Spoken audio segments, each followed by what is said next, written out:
Hi everyone, welcome to Jamal's Team. This is Cruz Rising Soul, and today we'll be talking about the Channa Marulioides and how to care for them. How to choose them, how to make sure that they survive up till a 2 feet size. Stick around, come and join me in discovering the best way for your Channa Marulioides. So if you have the chance to pick your Marulioides in the aquarium shop, I would advise to get the ones where you can see the bars. Marulioides have different variations, the yellow and the red. Channa Marulioides, also known as the Emperor Snakehead, is native to Southeast Asia, found across Malaysia, Sumatra and Borneo. In places like Lake Sentarum, Barito, Seruyan and Pangkalan Bun, the environment changes from clear rivers to dark, tannin-rich blackwater. These unique habits with different depth, vegetation, and water chemistry give rise to the stunning variations we see, from the deep red Barito to the golden Sentarum types. Each locality shapes its own color and pattern, making every Maru distinct and one of the most beautiful snakeheads in the world. I won't be covering in depth into the differences of each lake and its distinctive features. I'll be making separate videos in the coming months in regards to the differences of each Maru that are found in the markets nowadays.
So it's a bit confusing.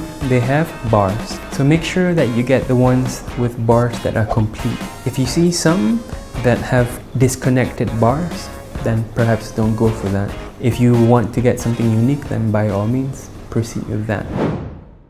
In Asia, especially in Indonesia and Malaysia, people keep Marulioides into contests. This contest usually come with the Marulioides having a complete set of bars.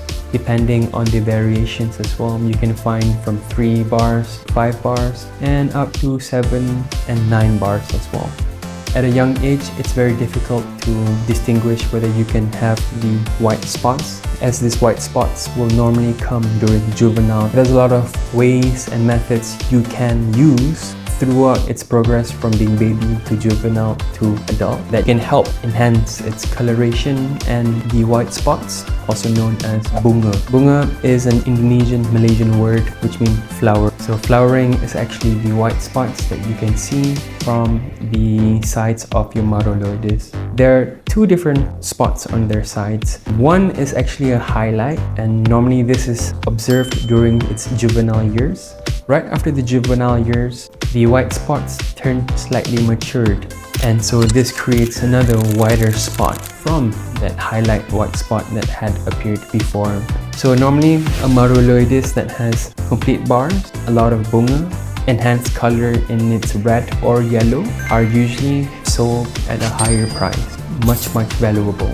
This is if you're going to groom your snakeheads to put them into competitions. However, if you just want to keep one for the sake of having a fish that acts like a dog, then by all means don't worry too much in terms of its bars and its flowerings, or even finding the proper procedure on how to groom them. Channa Marulioides will grow to its maximum size of 2 foot 60 centimeters, and this will take a lot of time. It will take about 2 to 3 years for your baby Marulioides to become a big sized 2 feet fish. This guy here, he is still at about 30 centimeters. Still has a few more years for him to grow to its max size. Once he is already in its full max size, I will be placing him in a 5 to 6 feet size tank, with the width of the tank being at least 2.5 to 3 foot. The progress of the tank sizes, at its first year, it will reach to its 30 centimeters. So during that time, you can place your Channa Marulioides in a 2 feet tank with a 30 centimeter width. After 1 year and a half, they'll grow up to 32 centimeters. Then you can place them in a 3 foot tank with a 45 centimeter width. After it's 2.5 years to 3 years, once it's about to reach matured size and it's actually really huge, then the maximum size tank for a full grown size would be as much as you can, but the most minimum 5 to 6 foot size tank with the width of about 3 foot. Some important feeding tips. The first thing you want to focus on is from its stages. I would feed them pellet. These guys eat pellets like crazy. I'll give him 10 pellets in one go. Still not bloating, so I can give him another 10, but I'm gonna chill it out. With Marulioides, when you feed them pellets, you will be giving them the proper nutrients that they require to build their colors, their bars, as well as their flowering. So pellets are important. Check this video out if you're not sure on how to feed pellets to your Channa. They love live food, earthworms, shrimps or prawns from the market. Make sure you cut them up. Refrigerate your frozen prawns, and then take them out, thaw it out for a bit, and then put it in the tank. And frogs. 3 of these foods are the superfoods for your Marulioides. Anything else in between is something that you can give. But if you can, always go for earthworms, mealworms, prawns or shrimps, and frogs. And pellets. Pellets first.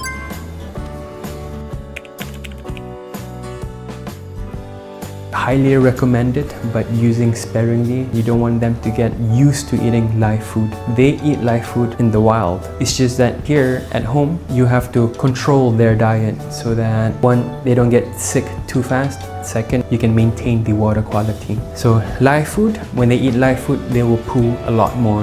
Depending on the size of your Channa Marulioides, feed them as per their bloatedness. The less you feed, the better it is. If you feed them a few worms and they already get bloated, then stop, fast them for the next day, and then continue back again. It does not matter if you feed them a lot now, they won't grow big fast. They'll just grow fatter. And so with Channas, you don't want to have them having fatty liver. Can also once again contribute to them getting diseases. So control your live food.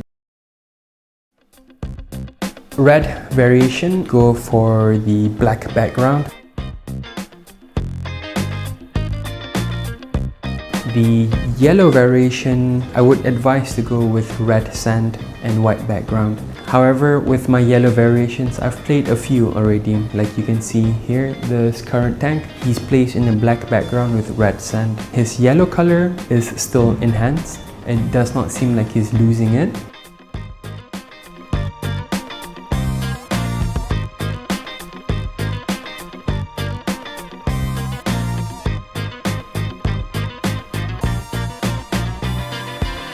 They're not too picky in terms of the white or black background. I would still proceed with my Marulioides to have black background. Will always allow them to see their reflection, which creates this sense of dominance where they want to be the only fish in the tank. So black background is best for both the yellow and the red variations. And for the substrate, red sand. For the yellow ones, you can go for white sand or red sand.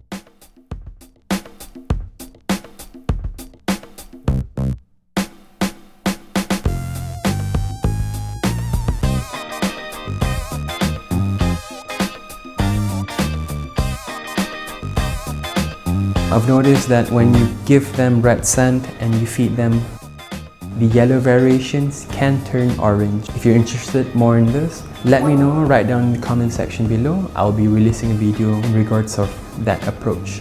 And in terms of the substrates used, I will always go with lava rock for these snakeheads, especially the Marulioides. I'll get lava rocks that are in sand granules, and I will also get the big sized one like this.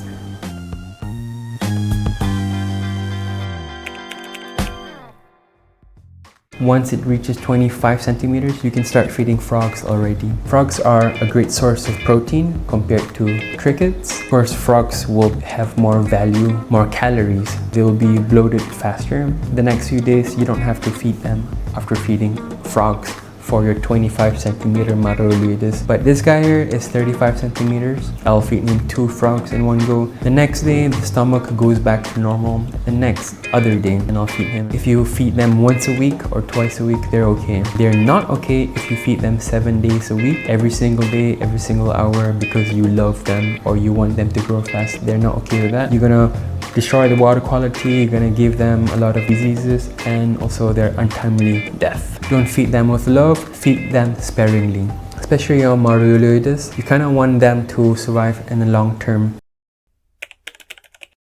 This fish actually come from very marsh and swamp peats. A lot of dense vegetation, especially rotting leaves.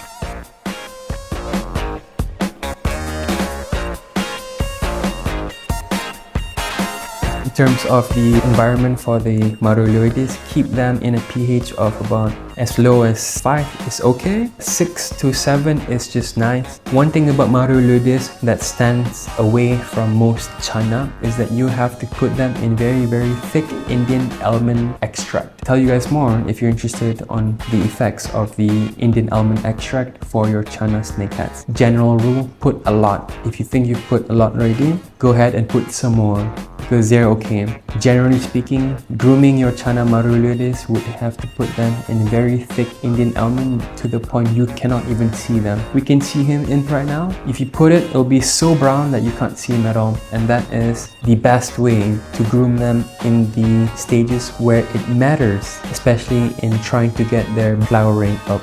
That should be another topic for another video.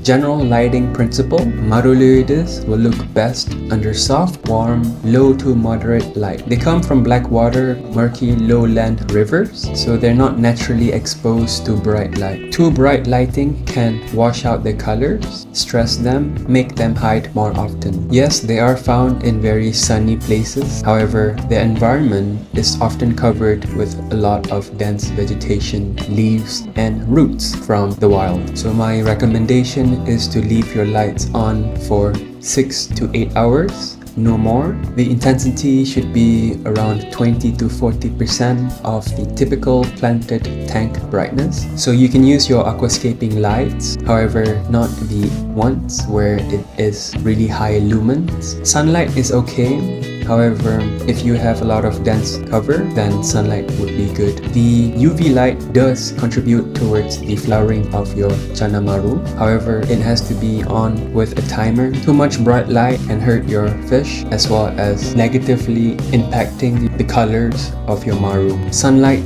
does occasionally hit on my Maru tanks, but it's only a few hours of the day. The sunlight also comes and visits this part of the room seasonally, only about 2 to 3 months every year. As this is a non-sponsored video, I will not name any products, but you can comment down below and I'll reach out towards you.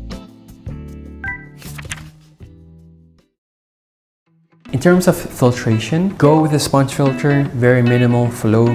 Do not ever raise the flow of your canister filter, it's a little bit too much. A top filter is okay, if the water goes down as a waterfall but no flow in the tank. Marulioides are top ambush predators, not like arowana where they actually chase after the fish.